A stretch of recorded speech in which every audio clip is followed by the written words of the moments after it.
welcome back to Hands On Talk. This is our second episode this year, and we are so excited to bring you more and more of our content. We talked about what we're going to be discussing this year, and we're going to be discussing mental health. I am your host, Pamela Wango. Today we don't have Liki with us, but we have a special guest. I know you like guests on the show. Yes, so Maryanne, maybe you can tell us who you are. Okay, hi, my name is Maryanne Waruguru. I am a psychologist. I am a mental health advocate. I am also a content creator. You can find me online as Therapist Maryanne. And also I am a trainer. I just like to do everything wellness. So I am happy to be here. Yeah, and I like women who wear many hats. So yes, today on Hands On Talk, we're going to be talking about mental health. So it's a very common issue among our youth that we have different issues coming up like stress, we have depression, and many of the times we're talking about the subject, but we may not really know exactly what we're talking about. And thinking about our community, also the deaf community, there are very unique challenges that we face. For example, we have different groups within the deaf community. For example, we have parents of deaf children, and I understand that that comes with its own challenges. Having a child who is deaf, wondering, okay, now how will this work? The stigma that you face from society, not knowing how to cope with the isolation of maybe nobody else understanding your experience. Who else can relate to you having a deaf child? No, maybe not even someone that you know. You may not have a community or a support system.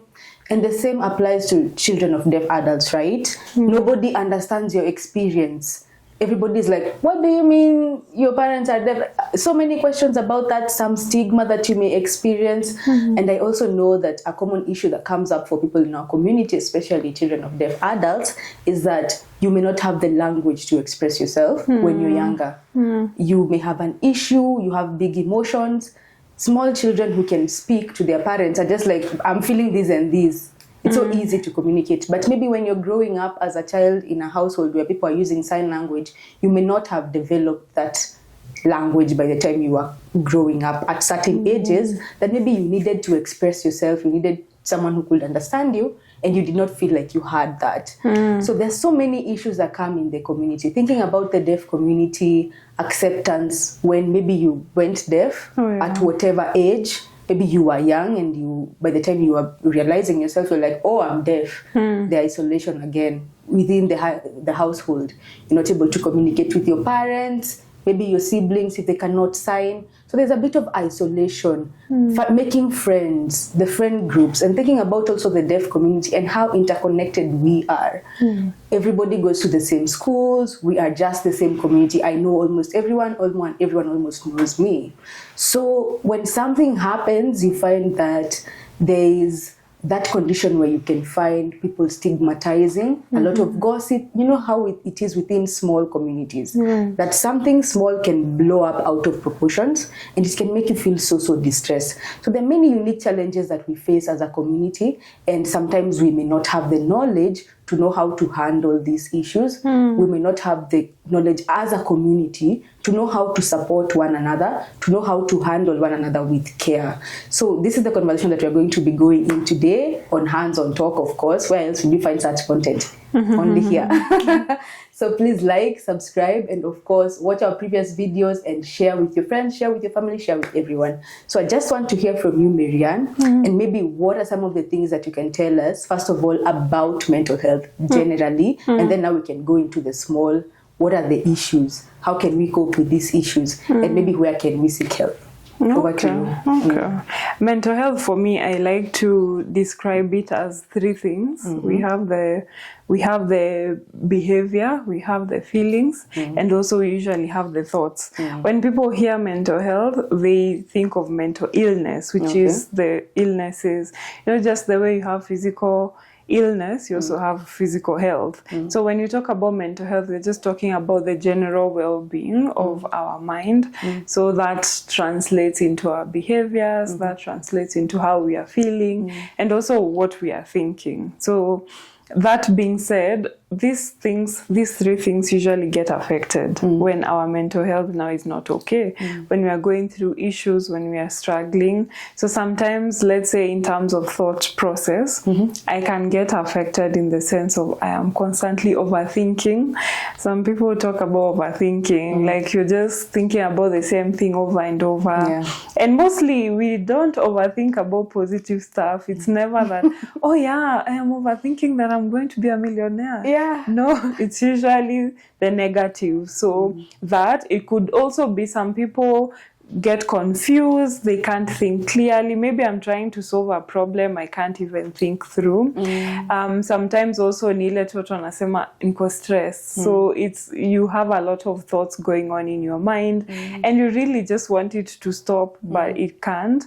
So that is on the thoughts. Then we go to the feelings. So you've talked about big emotions. Ideally, as human beings, we experience different emotions. It could be happiness, sadness, anger. But most of us don't know what to do with them. We just want to be happy all the time. Yeah. So imagine if I came on this show and I was just laughing and laughing all through. You will think there's something wrong with me because ideally we can't just be happy all the time. There are different emotions depending on what is happening. So if that is affected, then you find that you don't know how to manage the emotions, and that's what some people call I am having mood swings, meaning my moods keep changing. I am happy. 1 minute we are laughing, the other minute I am angry, and you don't know what happened. Sometimes also you find someone who is very low, in having a very low mood. They don't even, you will laugh, they will not find it funny. They're just there. Or wale wenye usema, you know, kwetu tunakonga watu wa hasira. We are always people who have hot tempers. All this is okay, but it is in the how we handle them that matters. And then lastly, behavior. So on behavior, it is how we are acting. If I were acting some type of way here on set, people would wonder what is happening. But sometimes we have certain habits or behaviors that are usually out of the norm, like not what people expect. Or sometimes you have two small habits that you want to change. Like you're always on your phone. Always on your phone. Or sometimes people have habits such as watching porn, overeating. Some people stress eat, taking alcohol and all these things to cope. So all that encompasses mental health. So in a nutshell, mental health is broad, but it is about how we think, feel and act. Wow. Yeah, so mental health is broad. That's what I've gotten. That was my takeaway. I identified myself in some of the things you were talking about. I will not share here. We'll look for a therapist. But yeah, I think now we understand. We get a broader version of, it's not just mental health. The way we're always talking about mental health, and we may not even know what we're talking about. So now at least we have a bit of an understanding. So you shared some of the things that we experience. Now where does it move from being normal to being an issue of concern? Like you said, stress is a normal part of life. You will have mood swings. And that mood swings really hit me, because then I thought about myself as a woman, and I thought about my cycle and how everybody's always talking about women have mood swings. And I'm wondering, okay, now how do we manage? Because it is true that there are some times in your menstrual cycle that you can be more irritable or your emotions can be a little bit whack. So I'm wondering, when does it move from being normal to being an issue of concern for just the normal challenges that we face on our day-to-day lives? And for women, just to give a bit more specific advice, how can you manage in those times when you're realizing, okay, I'm feeling like I don't even want you to talk to me for no reason. I just don't want you to talk to me. I'm feeling like this and like this. Maybe I can even identify and say, I'm feeling like this because maybe it's during this time of my cycle, but how can we manage it better to know even how to coexist with people better? And that's a good angle, because there's something that I love that is called cycle syncing, like syncing your cycle depending on where you're at the different periods of your monthly cycle. A lot of people don't know, but we have different, like every week you are different, your emotions are different, your energies is different. It's mainly because of the chemicals that are changing in your body. Yeah. So there are some days you will find you're very energetic, you want to go and socialize. There are days you don't want to see anybody, you just want to be inside. So the idea is usually, instead of feeling bad about it or pressuring yourself, like I am feeling low but I want to go and hike, no, it's more of doing what is appropriate depending on the cycle. But then also coming back to the coping mechanisms in general, and also you ask a question on how do we know Ime Peter, like it's something that is concerning. Usually we say it is concerning if it is affecting your life, your day-to-day life. So if, let's say for example, I am angry but I don't necessarily come and shout at you, you know, that is okay because I am managing my emotions. But if I am finding myself, it is affecting my life, my work, my relationship with people, if someone is going to school that way, then it is a concern. And it doesn't have to get there for us to deal with it. We can deal with it even beforehand. So we usually have different coping mechanisms. They are a lot, which you can find. But just to mention but a few, personally, I like doing things that we call mindfulness techniques. Mindfulness is about being in the moment. A lot of us, usually you will find, I am here, but I'm thinking about how do I go back to town, or that other thing that I need to do in the evening. So it's about being present in the here and the now. So for example, a technique we use is called 5, 4, 3, 2, 1, which is, what can I see around me? What can I hear? What can I touch? What can I taste? What can I smell? So it kind of brings your mind back. Because if I was thinking about, now I'm telling you, just buhi, then I just tune in and I'm like, oh, these are really nice. Green actually is my favorite color, if you didn't know. So it's like, these are really nice seeds, and I can see a plant here. So then it brings your mind here.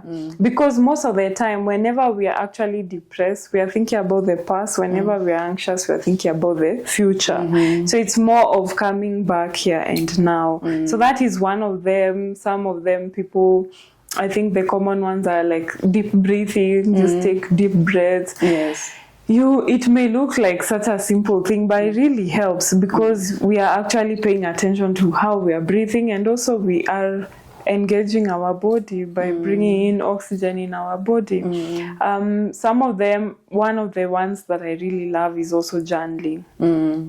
If you find, like the way you mentioned, you could be in a family that doesn't even understand you, write it down, write down. Some people ask me, so Ati, do I write and then someone finds it? I usually say either you can write it on a paper and then burn it, or there are apps that you can actually do it and lock it in your phone. So the point is to release what is going on, because when it is here, then it becomes overwhelming, but when you put it out, then it becomes easier for us to handle it. Lastly, you've spoken about, say, stigma, things like stigma, going through, negative beliefs, or even hearing negative things about ourselves. One of also the coping mechanisms that works is affirming yourself. At the end of the day, some people have, yes, physical disability, but all of us have a weakness. We have some certain weaknesses about ourselves. Even for me as a therapist, I know, even for you, so what you do is you need to be to have good conversations about yourself in here. Meaning that even if I have negative things, what also are the positive things that I can say about myself? So even if I am going through this one thing, maybe I am really talented in the other one. So really affirming yourself, and I say, maybe when you're getting ready, and even before you go to sleep, just think about positive things about yourself. And that way, if you strengthen that talk, that kind of voice in your head, then the voice outside will not really get into you. Wow. So those are just but a few, but there are so many more. I think the one that I've seen most is self-affirmation. And I feel like self-affirmation, many times when I have seen it being presented, even on social media or just on any other platform, I've seen it mostly with women. So what can self-affirmation look like for men? Because I know maybe they might feel like looking at myself in the mirror and telling myself I am handsome is not the most ideal situation. So what does self-affirmation look like in real life, in a real life situation for a guy? I think the myth is that it is supposed to be about the looks, and that's why it may feel very feminine. But it doesn't have to be. It can be about anything, even work. Like, I am good at what I do. You know, about money. Money loves me and I love it back. You know, things like that. So it could be something that is not necessarily physical. But even if it is like that, you know, most of the time, don't know if you've ever seen this quote that says, like, one of the biggest compliments would be when someone doesn't compliment your physical attribute, but just something about you. So it can be even like that. I am very ambitious, I am smart, I am brilliant. So it is done the way you had said, looking in the mirror. If that's, I know a lot of guys don't even look at themselves. So if it's not that, also you can just write it down or just say it in your mind. Or also we have very many YouTube videos. I actually like to recommend people just go on YouTube and just search affirmation for stress, affirmation for anxiety, meditation for what, because there are tools out there and there are people who have come up already with such. So if it feels weird for you, just find whatever works for you. But then the idea is that you need to really be positive up here. Like, that negative self-talk, we need to shut it, because it can really tend to be strong. Unajikelelesha kwa akili. Sasa now when other people wanakukelelesha, it even becomes worse. Oh wow. So what I've learned from you from there is that we need to customize whatever it is that's a coping strategy to fit our needs. Right. Like you spoke about 5, 4, 3, 2, 1, and I don't want to hear from the deaf community, I cannot hear. I know you cannot hear. So that it's all about customizing it to your needs, right? If it's 5, 4, 3, 2, 1, you want to feel 5 things you can touch, 5 things you can touch, maybe 4 things you can see, 3 things you can maybe smell. It doesn't have to be the way it has been put, but you just have to customize it to yourself. If it's maybe journaling, then do I like to journal? Do I like to write? If I don't like to write, maybe I like to talk. I can record myself. That's still a form of journaling. Maybe I can record a video of me sharing whatever it is I'm feeling, and then I can come and rewatch it later and maybe assess, was this actually rightly, was this an emotion that I could have managed better? Then you can maybe review and call yourself to a bit of a meeting. Wow.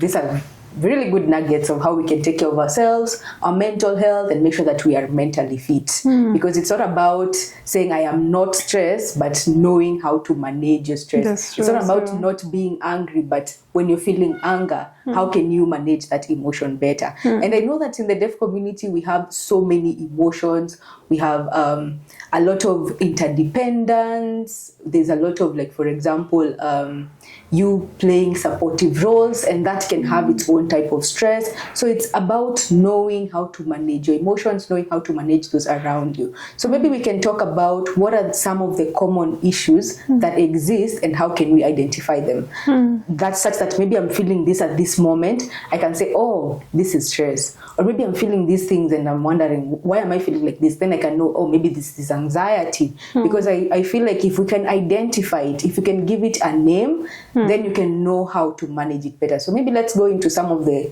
common issues that we experience as human beings. The mental health conditions, like for example, I would know of stress. I would know that stress is very common. Everybody experiences stress. There is good stress because stress is important for our life.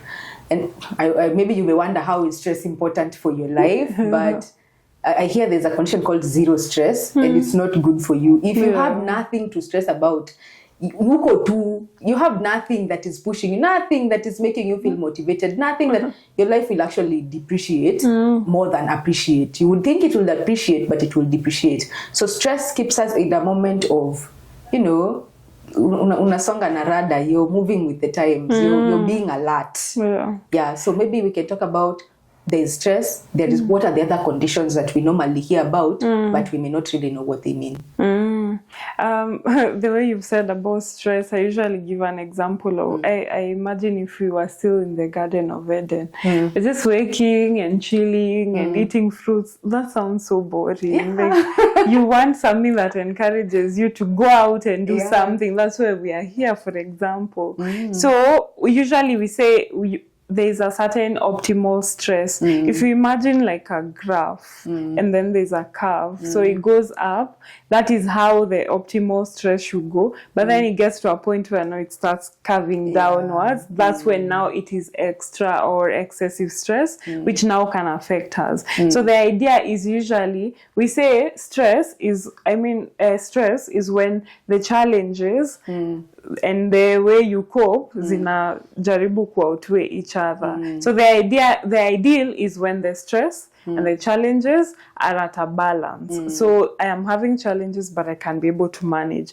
So if the challenges are more, then the stress goes high, or vice versa. So the idea is to have an optimum amount. So if you find there's nothing stressing you right now, you should try something new. Yes, challenge yourself. Challenge yourself too, so that at least you can feel that you're moving. So ideally, the way you've said about the different conditions, they're usually divided into different ones. But then the common one that we hear is usually anxiety and depression. And usually these are mood disorders. By mood disorder, we mean the mood changes. It affects your emotions. So the way it does this is that with depression, the way I had mentioned in layman's terms is when you're thinking about the past and it is making you feel low. So depression usually comes from that. Maybe I go through something and then I get to a place where it is really affecting me. So first of all, I'll be stressed. And then because I'm not managing the stress, then I find myself now feeling very low. Usually we talk about even things like sleep and eating get affected. Either they can be too low or too high, because for me, I will sleep for many hours if I am stressed. But for some people, they say they lose sleep. Appetite as well, some people eat, some can't.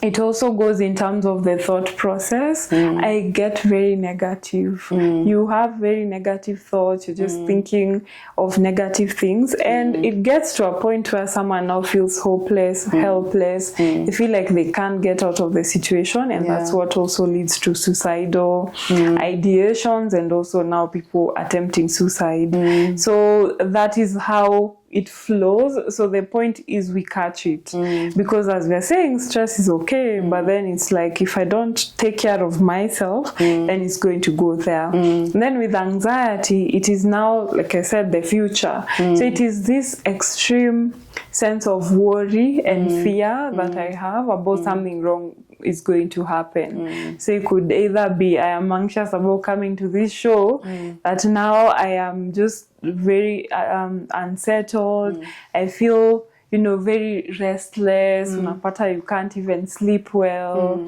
Sometimes you have these excessive thoughts of worrying that something wrong is going to happen. Then that is what anxiety is for. And also it is accompanied even with lack of sleep. But it manifests differently. All these things are usually different depending on the person. So what we also say is don't diagnose yourself. Just because I've said that, don't go and say, oh, therapist amesema. It is good that if you suspect it, then you go to a professional, so that now they can help to assess it and even give you the right way of treatment. Wow. So you hear, there's something you mentioned, that don't diagnose yourself, but I also relate that I relate to that so much, because there's this common thing in the deaf community where if someone is behaving funny, like I don't think your behavior is normal, they always say that one has a psychological problem. Like even a psychological group, like they have a psychological problem.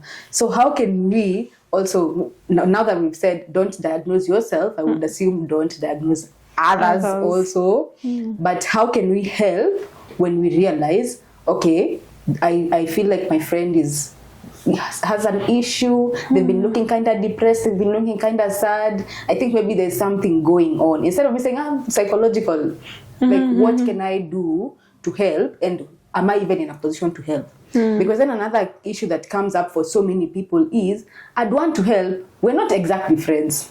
I can notice you have a problem. I can notice there's something that's going on, but maybe our relationship is not, we don't have that rapport, so I don't want to bring it up. See, you have friends, let your friends help you. Or I am your friend, but I may not exactly know, or I may not exactly have the tools to know how to support you, or even help you get support from someone who can be able to help you better. So how can we navigate this, even in a family setting? Maybe you're noticing your child, if you have a deaf child, you're noticing your child is withdrawn, they're isolating, they may be having an issue, because that's very common, especially in households where the parents are hearing and the child is deaf. They may be going through a lot, but because of the communication barriers, you're wondering, okay, I can see maybe before they used to be a bit jolly, but things have changed, especially in the age of adolescence, because we expect things to change. Maybe now they don't talk to you anymore. They don't even put the effort. They feel like, and I know this happens a lot, especially from my interaction with young deaf children, they feel like, you're not making the effort to learn my language. Why do I need to go through that hard work to express myself to you? So they may be having these issues. They're struggling, but you don't exactly know how to support. Same case with deaf parents who have hearing children. You may notice they have a problem, and I know it happens a lot, because they also come to us trying to tell, please go talk to my son and see what's happening. You're both CODA is children of deaf adults. You're both CODA. Go talk to them, see maybe how you can be able to support them. And sometimes you can't, because you don't even know that person. So these dynamics of supporting someone who needs help, how can we navigate them better? That's an interesting take. I have learned something new. So the idea is usually that you don't assume that you know what someone wants. Sometimes we usually just assume, huyu anataka advice, huyu anafaa kwenda kuona therapist. You shouldn't assume what someone wants. The ideal is usually to approach them the way you said, the way people just assume, this person has a mental issues or has a psychological problem. The issue with that is because of the community that we are in, there's so much stigma that even you, Pam, if I come and tell you, baby, Pam, you need therapy, you will start wondering, Kwani, what is it that you've seen about me that makes you... It never comes out as I am concerned. It's usually says, I don't know why, but it's the stigma around mental health. So the idea, that's why even we're saying about diagnosis, because some people also are not okay with diagnosis. Like, I would rather just know, yes, I have this issue, but let us not give it a name, or let me not go to a psychiatrist. But then we are trying to normalize that it is okay to have such, and it's not our fault. Actually, some of the causes of mental illnesses usually are if your family has a genetic predisposition. So if someone in your family has that, or traumatic childhood experiences, if you went through any forms of abuse, neglect, abandonment, all these things, usually you are more susceptible. And also now life issues, extreme life challenges. So it's not that someone just chooses, let me now be stressed. That's why people usually say, just be positive. You can't just think positively. It's not a choice. Like, I want to, but I can't. So the idea is usually to approach someone from an empathetic point of view, in the sense of trying to understand what is going on with them. So it's like, hey, Pam, I have noticed that lately you have been quiet. What is going on? Instead of, you're always quiet. Uko ndani unajifungia. What are you doing there? When you come, as critical, let's say in the case of parents, then you're going to make them even shut down more. But if you approach them from a point of concern, like, I have noticed these changes. And actually it was good that you mentioned that, because ideally we say, if I am someone who is quiet, then you see changes. Usually it is changes that will tell you something is going on. So if, let's say, I was very social and now I don't even want to go outside, then you will know there's something wrong. If I used to eat a lot and then now I'm not, then you know something is wrong. So it's usually the changes. So when you see them, and because you know someone, then you can be like, hey, I am concerned, this and this is happening. And then you can hear what they say. Sometimes also just the same way I'm saying don't assume you know, also don't advise people. You know, the way we advise people and then it's like very unsolicited advice. Yes. Nobody asked you. So it's ask them what do they need. So let's say, for example, someone goes through a grief or a loss, and you can see how they are managing. Sometimes we assume this is what they want.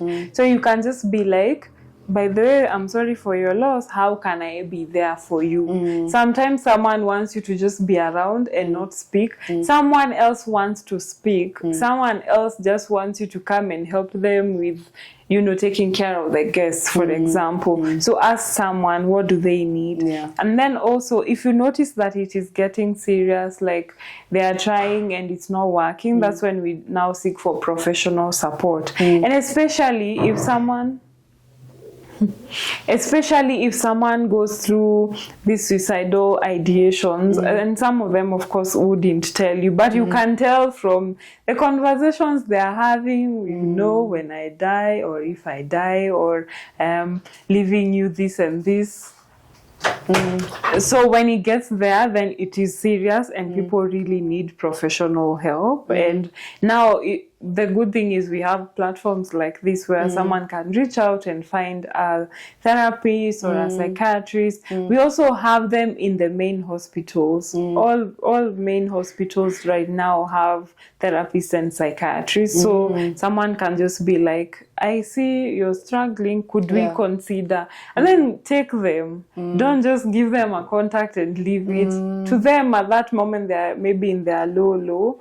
So they are not even able to do that. But you going with them shows support. And it shows that you're not stigmatizing them or making them feel like they are an outsider and they should deal with their problems.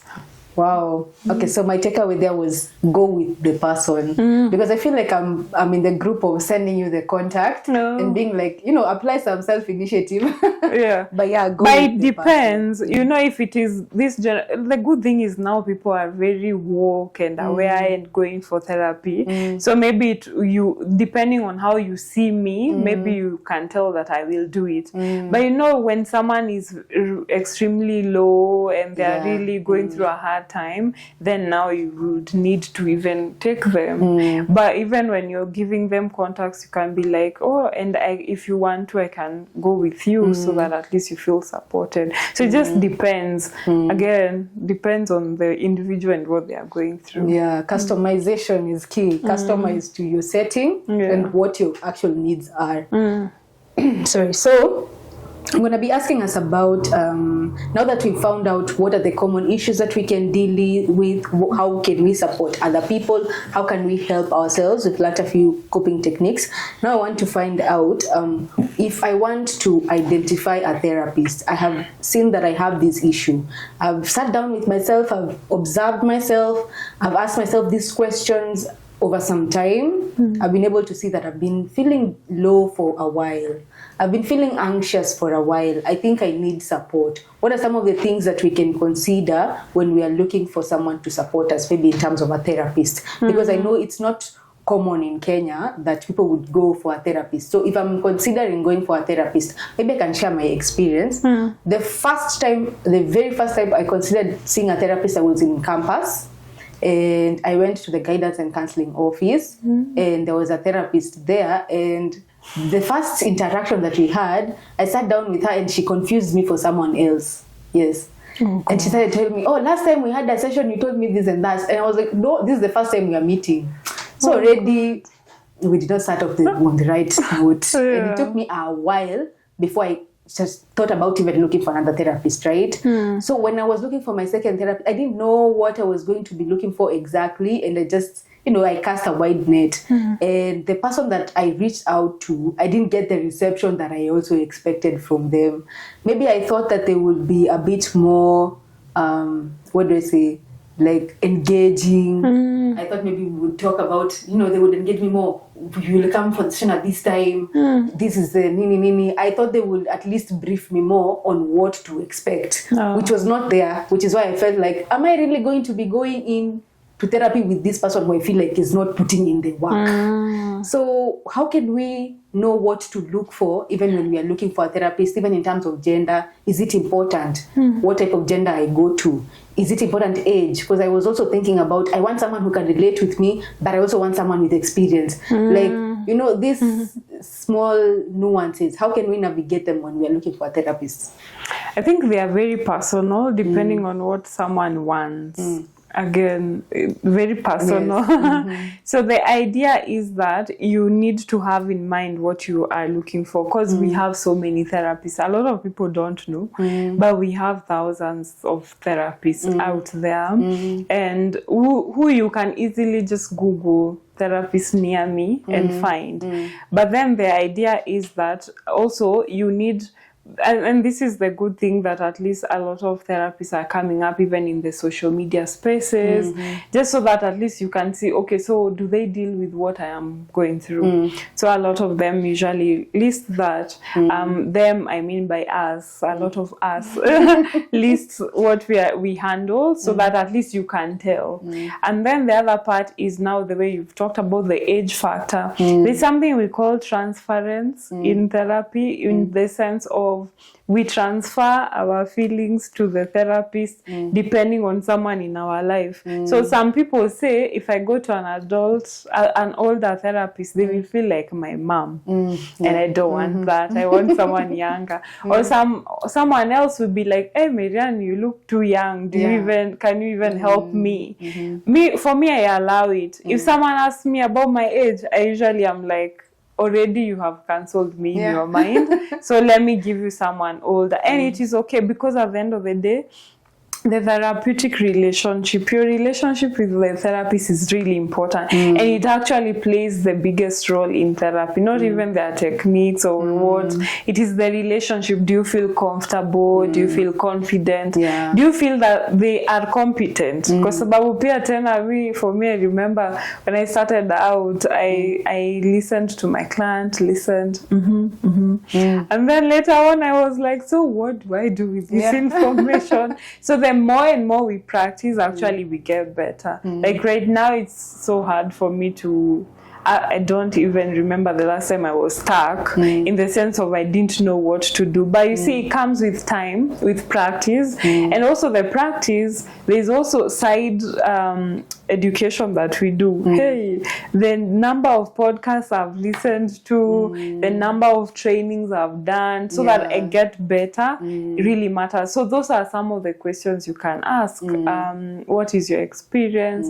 Do you deal with the issues that I am going through? So like give them a brief, if it is relationship issues, family issues, childhood traumas, marriage, relationship, things like that. And then ask them how they handle them, what are their techniques. So like, for example, for me with relationship, I'll tell you, I will look at your childhood experiences and how they shape that, and then right now how you show up in relationships, how you communicate, how you deal with conflict, things like that. So at least you should have an idea of what to expect. But then also, the way you're saying, you also need to be the one to ask questions, because ideally someone would just assume, oh yeah, they know what therapy is, so let's just go ahead and book a session. But a lot of people actually do free consultations. Personally, I do for 15 minutes, just listen to you and what you're looking for, so that also sometimes someone can listen to my voice and they'll just be like, I don't want her. You know, and it's okay. So maybe shop around. We have some certain listings that are there, so you can just look at the therapist over there and decide the one that you want. But I understand that it is quite a challenge. It's just the same way with relationships. You don't just find the love of your life. So finding the therapist of your life can be a hassle, but just Google and research and you will find them. Instagram, Google as well, you will find them. I feel like you gave some really helpful tips. Like I didn't know you can get a consultation with a therapist to just find out. I didn't know you can ask what are the techniques that you use. I feel like it's like an interview. You want to know how how much do we fit? Are we in sync? Can I understand how you articulate yourself? Can you understand how I articulate myself? Now, thinking about the deaf community, I know maybe our options may not be much because of issues of language barriers, communication barriers. You may find that maybe the list, by then they're increasing. People assume that we have no therapists who are, conversant in sign language, but there are. Of course, they're on different levels. We have some who are very skilled and they have invested so much in their profession. Maybe they even have the quality education that you want. They have the PhD or the master's. We do have some. I know one. I know we have others in the deaf community who have also learned counseling and have been practicing for a while. Like here at Fedwen, we do have someone who offers counseling services, who is a deaf person supporting other deaf people. So if the ones who I know with those qualifications in education, most of them are not deaf. Now that's the challenge. But I do know some who are conversant and very conversant in sign language. But we also have deaf therapists, people who can support you, who can work with you through the journey, especially for people who are younger, maybe in the adolescent age. If they are looking for someone to support them, I would advise a deaf therapist as opposed to maybe a hearing person, because I feel like sometimes there's that you don't understand me. You don't, because they don't have the lived experience. Sometimes you want someone with the same lived experience as you. That if I tell you this, I know that you understand me 100% because you have experienced it as well. So we do have a listing of deaf therapists, and we also know therapists who are hearing but have the sign language skill. And we also know therapists, for example, like Maryanne, who may not be hearing, who are hearing, may not know sign language, but we can accompany you with a very skilled sign language interpreter. Because I know even in the deaf community, not all deaf people want, it's an assumption that people have, that deaf people want a deaf therapist. It's also not true. Or deaf people want a therapist who can sign. Sometimes deaf people want a therapist who I feel I can be confidential with my information. If I tell you, I know it will never be heard by anybody else because you're separate from the community. So we can't also assume that all deaf people want this type of a service. So we also have therapists who can be able to support you, who have maybe some knowledge of disability issues, who have made themselves versant with the issues in the disability space so that they're able to support people with disability. So we have all that, including sign language interpreters who are now going into mental health, learning about counseling, like in school, going to learn about counseling, which is also another thing that sign language interpreters should explore, learning the skills like sign language, for example, accompanied by counseling, psychology, or psychiatry, or these other professions that can be able to help us support and uplift the deaf community more. So it was really interesting to hear about how we can be able to shop for a therapist. Maybe now we can end this conversation because I feel like it's been quite lengthy, and I feel like there are nuggets that we can pick from here. Let's also not make it too long. So I feel like this is a good place for us to end, but I'll give you an opportunity to say anything maybe that you feel can be a takeaway, or maybe your parting shots. What can you say to us? I think there's one thing that I remembered that I didn't mention, which is usually self-care. We say self-care is the actions you do for self-love. So meaning there are certain things that you need to be doing for yourself so that you are at an optimum wellness, well-being in general. When we talk about well-being in general, we are talking about how do you eat, or how do you sleep? Do you sleep for 7 hours, or are you just online and you find yourself sleeping late? The other one is having a community, just like you mentioned, like our social interactions really are helpful. Other than that, we have things like spiritual self-care, making sure that you're connected to a higher being, whatever that looks like.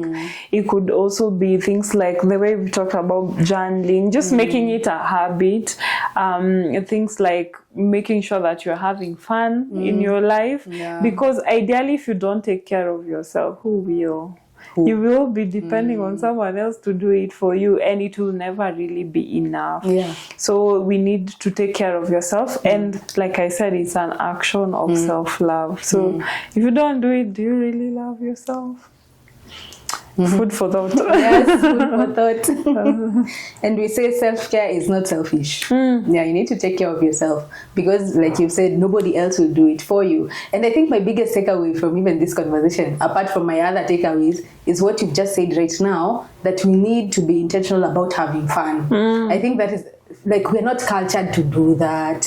We're not cultured to maybe over the weekend look for an activity that will bring you joy. And that actually, these are the things that improve the quality of our lives. You'll find yourself much happier, much content when you're able to, you know, get out of your day-to-day routine and seek out fun and seek out this these relaxing things that just generally improve the quality of your life.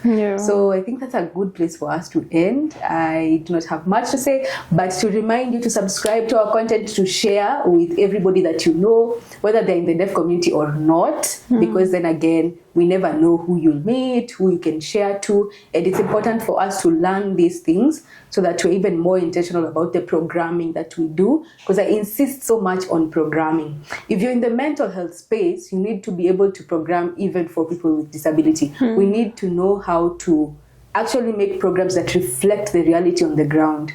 Not everybody is hearing, not everybody is, you know, speaks English, not everybody speaks Swahili, not everybody has access to the internet. So we need to be able to customize the programs that we develop, especially if they're programs that are supposed to support people in society to meet the actual needs that are in society. So for those who are in the mental health space, I would love for you to watch this video and think about how can we customize our programs to fit the diversity that exists in society. For the deaf community, I hope that this is a learning tool for us to know how to support us better, to know how to support our community better, for parents with deaf children, children of deaf adults, all of us, sign language interpreters. This is content that is made for you. So remember to share, like, subscribe, and of course, follow our platforms, TikTok, YouTube, everywhere that we're sharing content for you. So I'm going to end here. I have been your lovely host, Pamela Wango, and Maryanne Waruguru. Follow me on Instagram, TikTok, all those platforms as Therapist Maryanne. Thank you for having me. yeah, thank you for coming also. You're welcome. Okay, bye. This is how we do I love you on this podcast. How? Let me teach you some sign language. Do this.